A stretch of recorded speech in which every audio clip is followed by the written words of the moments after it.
All right, good morning. It's good to see everybody. I hope more people will trickle in here in just a little bit, and I'm sure they will, because that's generally what happens. I see some coming down the hall now, so that's okay. So this morning, Logan is on vacation with his family. They have a family reunion. Yes, sir? Hey, Susie, Mike said hi. Mike said you're ignoring him, and he wanted me to publicly announce that. So I am. You know, as elders, we aim to serve, and, you know, that was a big request on Mike's part. So, yeah, Logan is out of town on a family reunion, and so he asked me if I would teach this morning.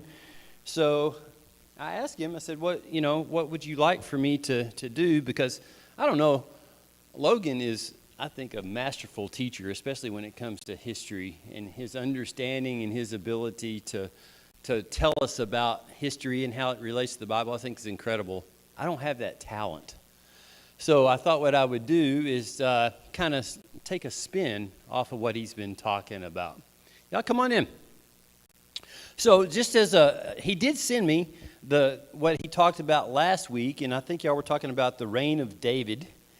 And I didn't get to watch last week. I was at work, and it always happens that way. I sit down at my desk and pull up my phone and put my earbuds in so I can listen to class and then listen to church, and everything breaks loose, and I don't get back to the station for 3 or 4 hours. That happens every Sunday. People get sick. Can you imagine that? Or catch stuff on fire. Yeah. Even on Sundays, that happens. And with this heat lately, it's a bear to go to those kind of things. We wear out pretty quick. But anyway, the reign of David is what y'all were talking about. And it says here that, just as a little review, he was king of Israel from 1011 to 971 BC. Incredible man and a great inspiring leader. Loved God and was chosen by him to lead his people. That's according to 1 Samuel. He was a great warrior, a skilled musician, a gifted composer of poetry and psalms. The world was never the same since he ascended to the throne. His life, humility, successes, failures, repentance, and faith has challenged millions of lives for thousands of years. I think those are all great statements. Wouldn't it be great if after you were dead and gone that you left those kind of things for people to remember? Wouldn't that be awesome? I think we all strive to do that, but very few of us succeed at that.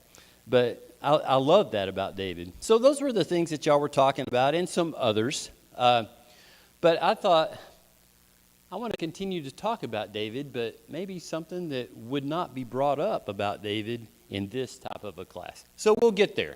So before we do, I want you to start spitting out some friendships that you know of that were iconic friendships that just kind of roll off your tongue when you think about friends. No, just David and Jonathan. Okay, there you go. We'll get back to that one for sure. What else though? Bert, there we go. Elijah, yeah. But that's what I'm looking for. Bert and Ernie. Who else? Bethany and I were going through these this morning, and her top number one friendship was Lucy and Ethel. And then right behind Lucy and Ethel, she said Gayen and Susie. I thought, man, that's kind of a connection. You know, that really does work. That is an iconic friendship, is it not? It absolutely is. Who else? Oh, come on. This is easy. Laverne and Shirley. That's one I didn't think of. That's good. Laverne and Shirley. Who else? Come on, Dad. You watch enough old shows? Lone Ranger and Tonto. There you go. That's a perfect one. Who else? Laurel and Hardy. All kinds of iconic teammates, right? How about Andy and Barney? Yeah. Did you just come up with that one? Yeah. Yeah, yeah, for sure. So, yeah, Beth and I were just kind of sitting around this morning talking about some of these. Fred and Barney. I thought that was a pretty good one. She came up with that one. Bert and Ernie, we had that one on our list. Maverick and Goose. That's a pretty good friendship right there, isn't it? She wrote these down while I was in the shower.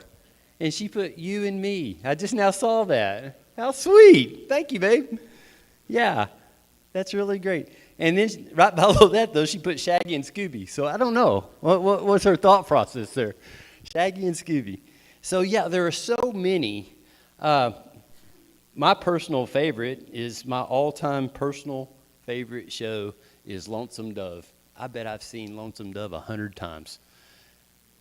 And it's a long show. But I can just watch it over and over. But the friendship of Woodrow Call and Augustus McCrae is just magical. Those two men, they put their lives on hold for each other in so many different ways. And that's what that whole show's about. And the whole book is about, is friendship. That's the overlying theme, is friendship. So friendships are super important. And then one that I really, you're going to think this is crazy, but I really appreciate this. And that's Buzz Lightyear and Woody. Oh, right? So I don't know. We all know the song, right? You got a friend in me? How many of you have ever read the words? Have you read the words ever? Pretty impressive. So Lyle Lovett and Randy Newsom sing this song together. But here are the words. I thought they were very, we all know the tune and we can see them singing together. But you've got a friend in me. I can't sing it.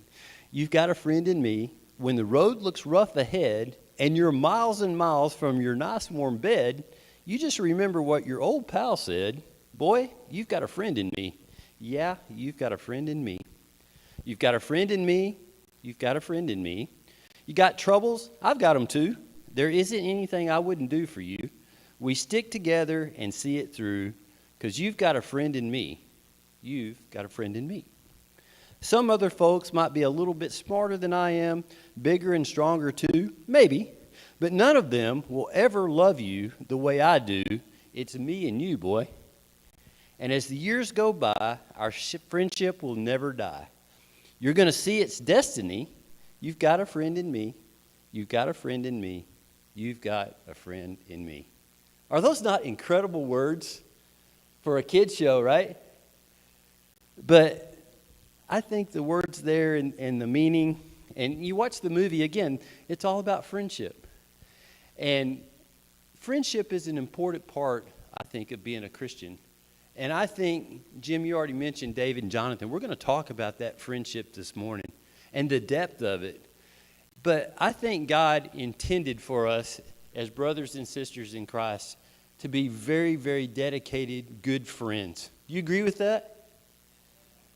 And I got to thinking about, over the years, some of the iconic friendships that I know of right here, and there's going to be a lot more than I can even say. But Mary and Phyllis come to mind. They have been friends for years and years, worked together years and years here. I think of Mike and Garvin. That's a friendship that'll last forever. Even though Garv is gone, that's going to last forever. And the work that you guys have done together as friends for the Lord is second to none. And it's worth mentioning. And so I'll never forget that. Susie and Gayanne, they've done so much together over the years, and it's an iconic friendship. And then you got Richard and Bill. The things that they did for this congregation together is, again, second to none and worth mentioning. And I know you're going to cry. I'm almost crying too. But it's absolutely worth mentioning. I think about my dad and Vio. Those two guys are great, fast friends to this day. They've worked hard together. They've gone through so many things together. When it was just the two of them, when we didn't have any more elders, just them, they stuck it out and love each other dearly. And there's so many more. So many more friendships. What can y'all think of some others? Some of you that have been here a long time?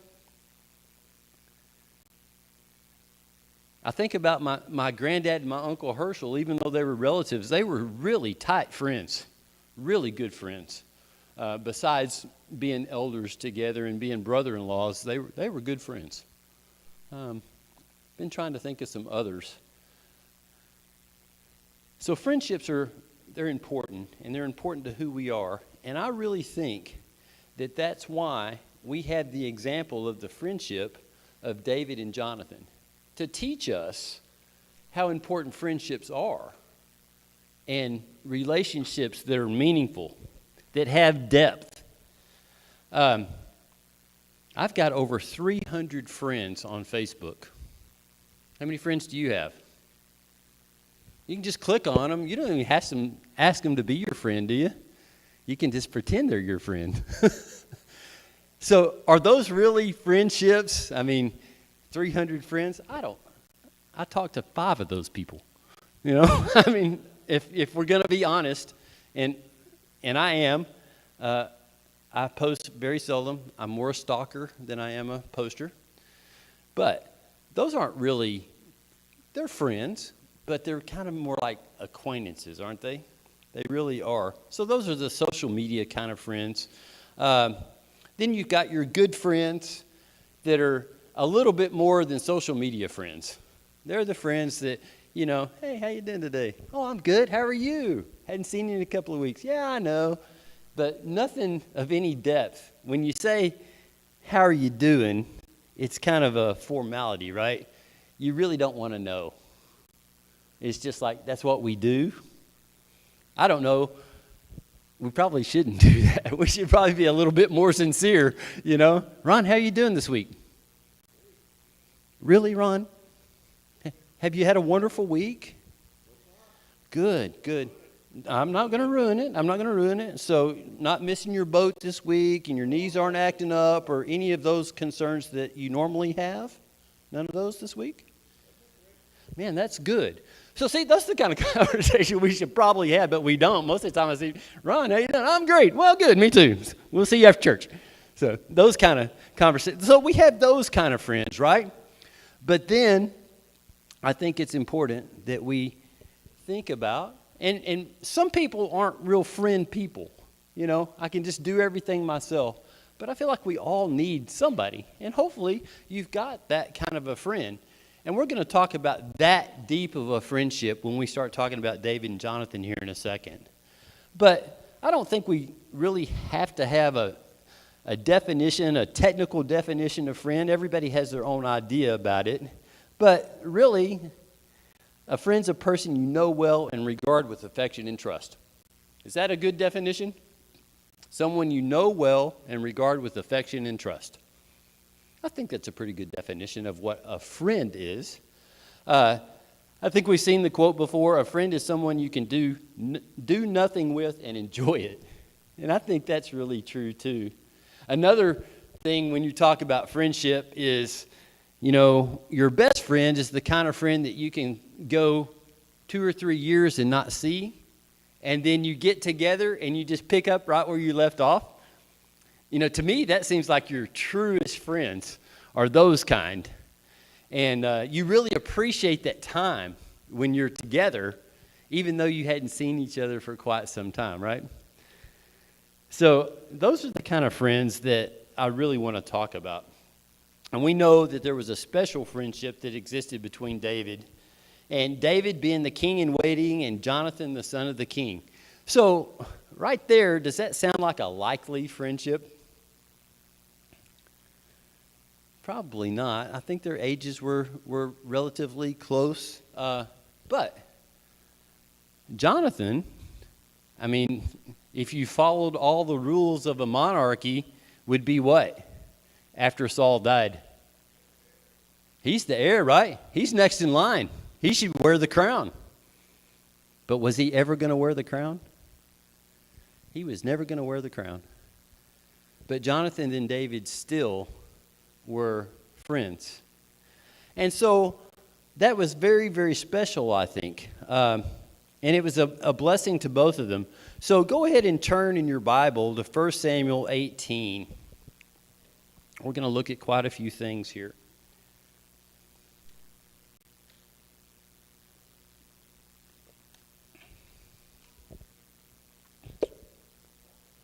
First Samuel 18, we'll start in verse 1 and go through 4.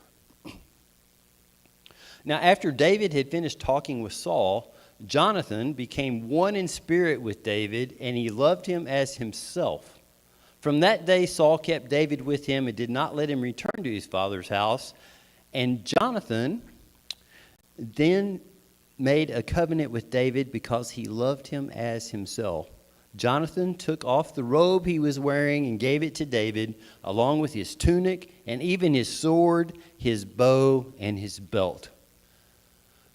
So they were friends, but they were deep friends. And there's a lot of meaning and some things to break down here. But before we go any further, I looked at several different versions of this. And I like the way the English Standard Version reads. And it reads like this. As soon as he had finished speaking to Saul, the soul of Jonathan was knit to the soul of David, and Jonathan loved him as his own soul. And Saul took him that day, would not let him return to his father's house. Then Jonathan made a covenant with David because he loved him as his own soul. And Jonathan stripped himself of the robe that was on him and gave it to David, and his armor, and even his sword, and his bow, and his belt. David went out, was successful wherever Saul sent him, so that Saul set him over the men of war, and this was good in the sight of all the people and also in the sight of Saul's servants. So that phrase, the soul of Jonathan was knit to the soul of David. So those words, I think, in this version, really cement the deep relationship that they had. It was more than just an acquaintance. It was even more so, if you look at those type of words, even deeper than brothers. When you're talking about they loved each other to the core. They loved each other to the soul. And we're going to find out what that meant to them. But I like that translation a lot. And so I wanted to share that from the very beginning here. So another thing that we'll talk about a little bit more, but they demonstrated their friendship, and Jonathan really to David, by giving him possessions. Now, do friends do that? They do. You know, you want people to know that they're special in your life, and we give to our friends, don't we? I mean, in time of trouble, I've got friends that I'll give them money. If they need money, if they're down and out, I want to help them that way. I want to give them food. I want them to come over and have dinner, and let's sit around and talk, and have some deep conversations. I want to give them things to show them that I love them. Well, that's what was going on here. And so we have to think about the depth of this gift, because Jonathan was the king's son, right? So his sword and his bow and his tunic were above anybody else's. So I know this is one thing that Logan talked about, but the Philistines, the enemies in this story, what were they famous for? They had the ability to smelt iron. So they had steel. So the only people in the kingdom that had steel were Saul and Jonathan. And Jonathan was willing to give that up to David. So I think it symbolizes a lot. One, his love. One, his acceptance that he was going to be on the throne someday. So these gifts were more than just gestures. They each had meaning. So I think that's important for us to realize sometimes, that some of the things, especially what we say, should have meaning when we're talking to our friends. They should be things that have depth. Maybe things that you share that you need to share, that you know it's going to stay a secret. That's the kind of thing, and that's what this gift represents, acceptance. There's not any jealousy here. I think Jonathan already knows at this point he is not going to be heir. So he's given David all the things that would help him and show that he is the king. So that's the kind of friendship it was.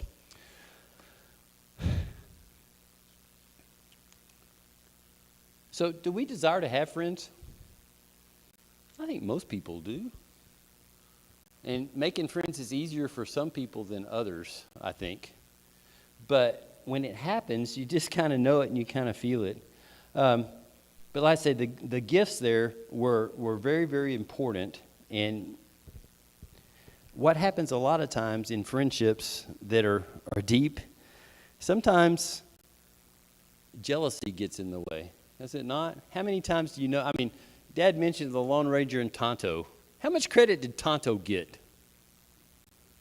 He was just a supporting actor. Whatever Kimosabi say, that's what I do.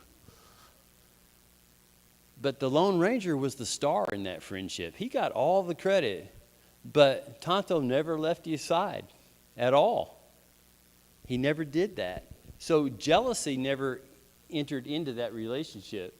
But jealousy can be a detrimental thing in a friendship. It could have been terrible here if there was jealousy. Jonathan could have said, you know what, David? I don't care what God says. You don't deserve to be king. I deserve to be king. I'm the one that's had to put up with my dad. I'm the one that needs to be in charge. I'm the one that needs to change things. He could have done that, but he didn't. He was humble. He didn't let authority and what was privilege go to his head. He allowed David to be who God wanted David to be. So when it comes to friendship, that's what I think the kind of friends that we need to be as Christians is somebody's always going to be better than you. Somebody's going to always have more talent than you do, whatever that is.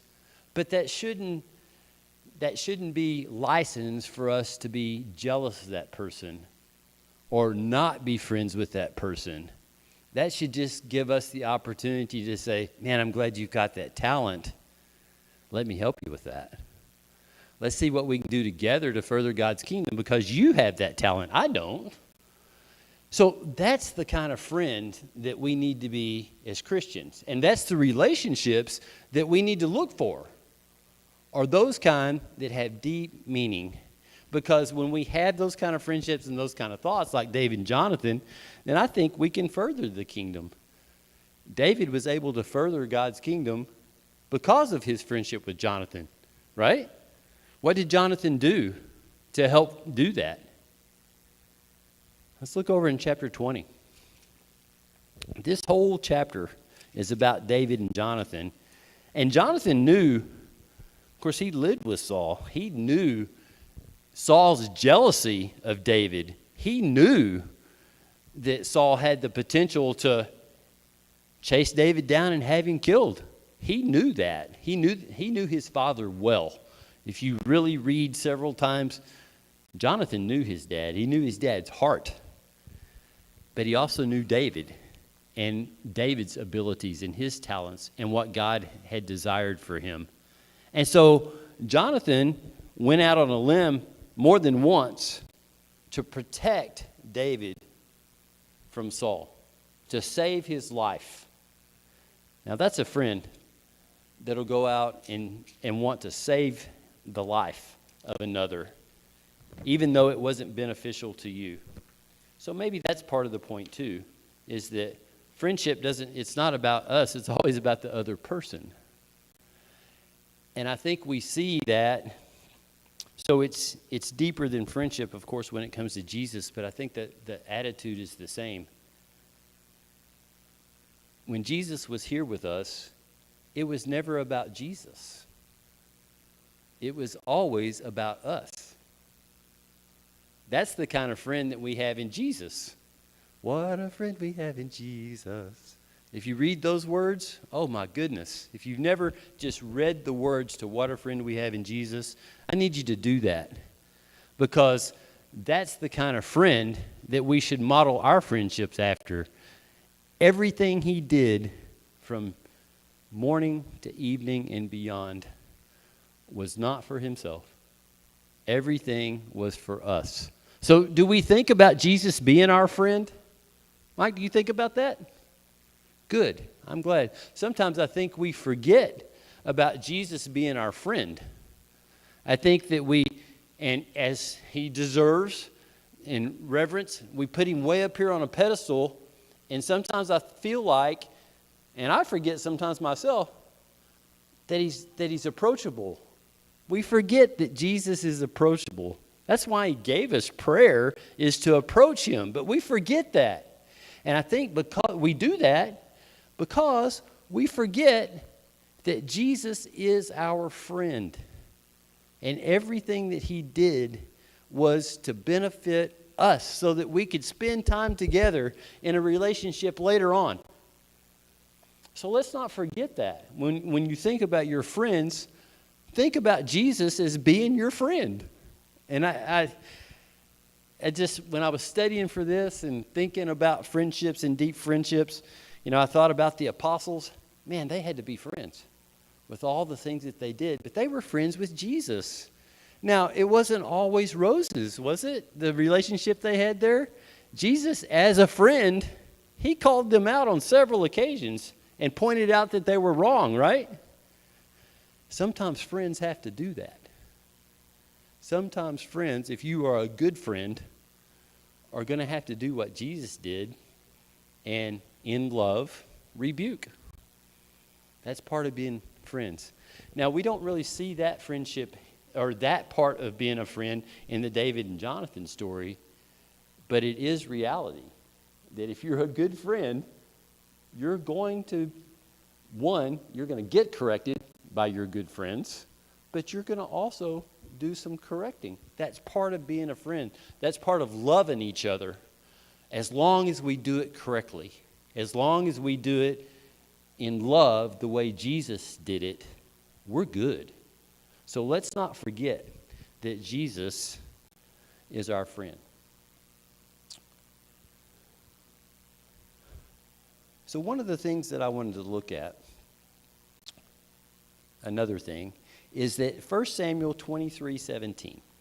Let's take a look at that.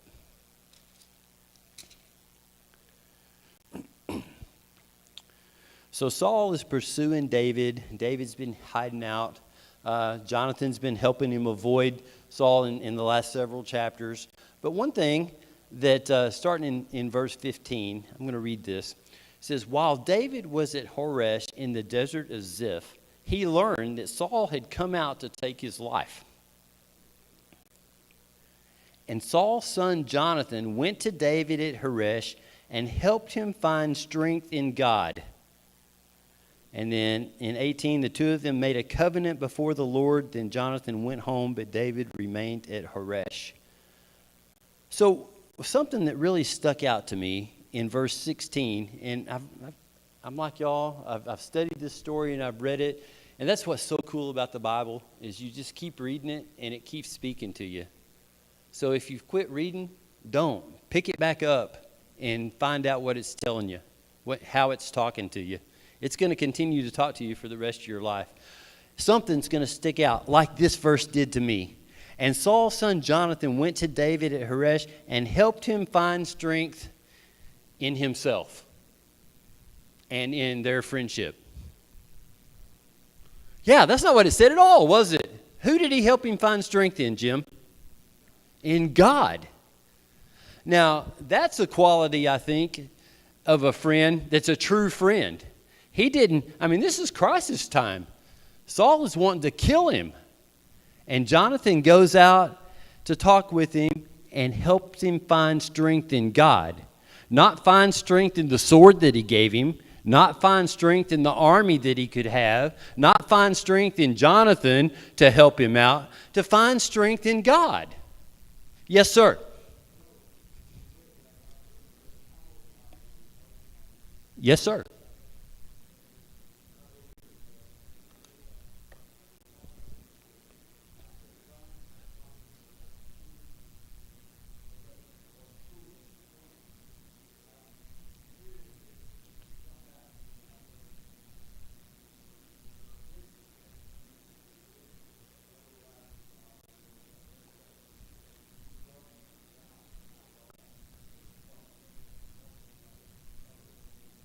Right. Yes.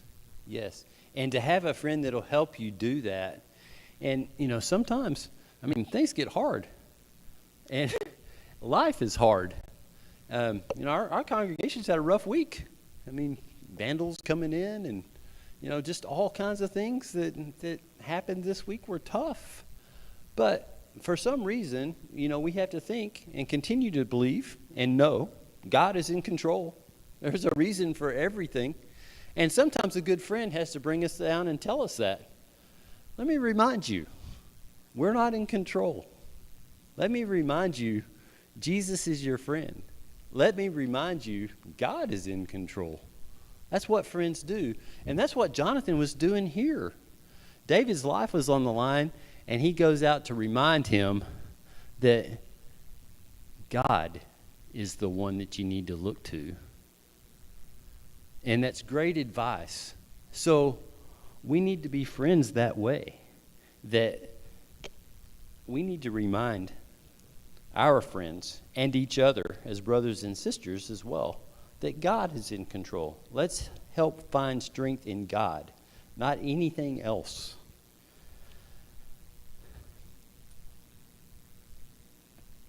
So another thing that they did is they made a covenant to each other that even after they were gone, they would continue to take care of each other's families. And I thought, man, when you're talking about friendship, that is really a deep friendship when you're committed to each other enough that even though you're gone, you're going to continue to watch out after the other one's family. That can be tough duty, can't it? It really can. That's a hard task. And they did that. David took in Jonathan's son Mephibosheth. I have a hard time saying that word. But took him in, let him be at his table, serve him, and protect him. He asked for that. Is there anybody left in Jonathan's household that I can take care of? And he did. So he met his commitment to Jonathan even after he was gone. I think that's so important for us to realize that if we make a commitment to one another, friends, brothers, and sisters in Christ, we follow through. I think that's an expectation. I think that's why this is here, is so that we can learn that. Is that that's the depth of love and friendship that we need to have together as a Christian family. Do y'all agree with that? And I think when we do that, and when we focus on those kind of things, other things that seem to be hard get just a little bit easier. And I know I have to think of that a lot myself, is God is in control. I need to think about service. I need to think about deep friendships. And then the other things, it'll get easier. It just will. And I really believe that. So I've done most of the talking this morning. Y'all hadn't done a lot. Do you have deep friends? Do you have friends that you can count on? Yeah, I'm sure that we all do in some way. But I hope that this morning's message has not only won't only cause you to think about your current friendships, but friendships in the future, and then friendships that you have with God and Jesus, and make sure that we don't set them up so high that we can't approach them. Yes, and please don't misunderstand what I'm saying. We don't deserve to come before them. But Jesus has given us the opportunity to do that. He's asking us to do that. He wants to hear from us. He wants that relationship. He wants that friendship. So let's not set that up so high that we forget that we're friends, that we have a line of communication with our friend, Jesus. And do that on a daily basis. So I'm a tad bit early, but that's my message today. Take a couple of minutes and think about it, and thanks for your attention.